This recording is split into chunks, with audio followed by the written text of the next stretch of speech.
Assalomu alaykum hurmatli saboqdoshlar. Tayba darsxonamizga xush keldinglar. Biz hozir i'rob darsimizning 5-darsini o'qiymiz. Bizning o'qiydiganimiz 5-hadis. Al-hadithul khamis. Bismillahirrahmanirrahim.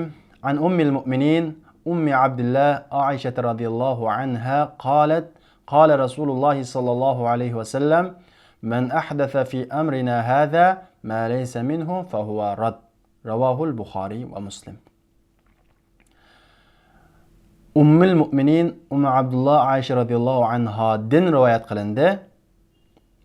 Ya'ni mu'minlarning onasi Rasulullohning ayoli bo'lgan mu'minlarning onasi Aisha radhiyallohu anhadan rivoyat qilindi. Dedi Rasululloh sallallohu alayhi va sallam man ahdatha fi amrina hadha ma laysa minhu fa huwa rad. Kimiki yangidan paydo qilsa bizning ishimizda, ya'ni bu ishimizda yangidan paydo qilsa bir ishni ma laysa minhu, u bizning ishimizdan bo'lmagan narsadan birini paydo qilsa fa huwa rad. U qanday qilinadi? Rad qilinadi deydi. Muslimning rivoyatida man amila amalan laysa alayhi amruna fa huwa rad. Qanday bir odam kimiki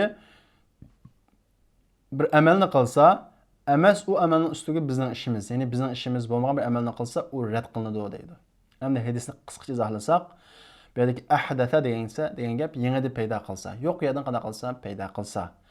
Amrinacho shar'ina dinina degan ma'noda, bizning dinimizda, ishimizda, dinimizda yangidan bir ishni paydo qilsa, u dinimizdan bo'lmagan ishni birini paydo qilsa, u rad qilinadi deydi. Rad degan gap qabul qilinmaydi, rad qilinadi degan gap. Bu hadis asosli bid'atga qarshi turish haqida kelgan hadis. Ya'ni yangidan paydo bo'lgan bizning dinimizda yangidan paydo bo'lgan ibodatlarni bid'at ekanligini bayon qilinadi. Bu hadis ochiq, bu haqda keng to'xtalmasak bo'ladi. Biz hozir bu hadisga tarkib qo'yadigan yerimiz. Bu hadis qisqa bo'lg'achqa hammaga tarkib qo'yamiz. Man ahdatha fi amrina hada ma laysa minhu fa huwa rad. Man bu shart, shunda o ismi shart. Yani ahdatha manning nimasi bo'ldi? Fi'li bo'ldi, fi'li shart bo'ldi. Fi'l madi, ahdatha fi'l madi mabni, zivaraga mabni. Nimalik o'rinda bu? Sukunlik o'rinda. Chunki man ismi shart jazm, ya'ni bu sukun qiladi shunda o shartning fi'li shart sukun bo'ladi. Fa'ilicho, ahdatha degan fi'l madi dedik, buning fa'ilicho yushrun. Taqdiri huwa. Fi harfi jar, amrinadaki amri majrur, shundaqla amri mudaf, nacho mudafun ilayh. Bu mabni damir bo'lg'achqa zirkning alomati taqdir qilinadi. Hada bu amrining nimasi? Sufti. Bizning bu ishimizda deb amrni qana qildi? Sufalab berdi. Shunga bu zirlik o'rinda deymiz. Bu haza ismi ishorat. Ismi ishorat degan nima? Mabni. Amrinaning sufti bo'lganlik uchun zirlik o'rinda deymiz. Chunki amri nima qildi? Zir qildi. Ma laysidagi ma ism mavsul, allazi ma'nosida. Ya'ni uningdan bo'lmagan, allazi ma'nosi ism mavsul. Laysa fi'l madi naqs. Fi'l madi naqs. Shundaqla ismisini pesh qilib xabarni zibar qiladi. Shundaqla laysa ism mavsulning nimasi? Silisi. Endi unda bo'lsa laysining ismisi qaysi desak, laysining ismisi qaysi? Laysining ismisi yushrun. Tegidagi damir. Huwa degan damirsi laysining ismisi bo'ldi. Fa huwa raddun. Fa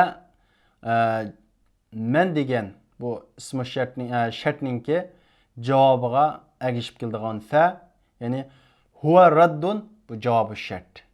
Nima bo'ldi? Manningki javobi shart bo'ldi. Ya'ni kimiki paydo qilsa fa huwa rad. Yangidan paydo qilsa u rad qilinadi. Shundaqla huwa mubtada, radchu xabar. Huwa damirun munfasil va tafsilini o'zingizlar ko'rib olsanglar bo'ldi. Huwa damir munfasil, mustaqil damir. Nimaga mabni? Zivarga mabni. Mubtada pashq o'rinda. Raddun xabar pashq qildi. Pashqning alomati nima? Oshkora. Undan keyin fa huwa raddun, biz baytni deb bo'ldik shunda. Fa huwa raddun degan bu Mubtada xabar bu cümle, cevabı şart. Bunu sukunluqning o'rnida deb qaraymiz. Chunki shartning fe'li va javobi nima qiladi? Sukunluq o'rnida bo'ladi. Endi sizlarga topshiriqqa hadisninki yana bir Muslimning rivoyatidagi mazmunni berdik. Bu o'xshab ketadi. Azroqli farq qiladigan yeri va qolgan yerimiz buni o'xshash, buni sizlar tarkib qo'ysizlar. Man amila amalan laysa alayhi amruna fa huwa rad. Bu sizlarga topshiriq. Buni sizlar tarkib qo'ysizlar. Unda bo'lsa vaqtdoshlar, bugungi darsimiz mush yerda oxirlashdi. Kelarki soatlik darsimizda ko'rishaylik. Assalomu alaykum. اطلب العلم أخي فهو درب به نور به ترقى به تحيا عالما حرا فخور